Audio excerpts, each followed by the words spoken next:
ভেবেছিলাম content shoot করবো এই ফোনটা নেওয়ার পর, কিন্তু কোনো দিনই হয়ে ওঠেনি। রোজ কত না কত জীবনে চলতে থাকে, ইচ্ছা করে বলি, ডায়েরি লিখি, কিন্তু সবসময় লিখলে তো হবে না। একটা দিন ডায়েরিও চলে যাবে, ঠিক ফ্র্যাঙ্ক কাফকার মতন, হয়তো বলে ফেলবো পুড়িয়ে দিও এটা।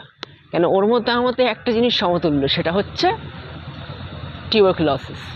যদি আমার মধ্যে নেই, কিন্তু কলকাতার মাধুর্যপূর্ণ পলিউটেড হাওয়ার ফলে একটা জিনিস ঘটে, সেটা হচ্ছে কনজেশন, যার ফলে অ্যালার্জিক রিয়াকশান হয়, বুকটা জমে ওঠে। শীতকালে মনে হয় শ্বাস নিতে পারবো কি পারবো না। এখন গ্রীষ্ম, তাই শ্বাস নিচ্ছি, কথা বলছি, হয়তো আবার শীতকালটা আসবে, ওষুধ কাজ করবে কি করবে না আমি নিজেও জানি না। হতেই পারে একদিন হার্টটা ফেল করে যাবে, তবে হার্ট নয়, ওটা আমার চেস্ট হবে। কিন্তু এইভাবেই বাঁচবো, এইভাবেই চলবো। তাই ভাবছি এবার থেকে রেগুলার একটা করে ব্লগস দেবো, যে ব্লগসটা হবে ঠিক এইভাবে ইউটিউবে। এটা কারোর জন্য না, এটা শুধুমাত্র আমার জন্য। আমি কী ভাবি, আমি কি করি, আমি কি ভাবছি, কেন ভাবছি, কী জন্য ভাবছি, কী চলছে না চলছে, কেউ জানুক না জানুক, এই ভিডিও আর আমার ভয়েস এটা তো রয়ে থাকবে। ব্যাস, থেকে যাক।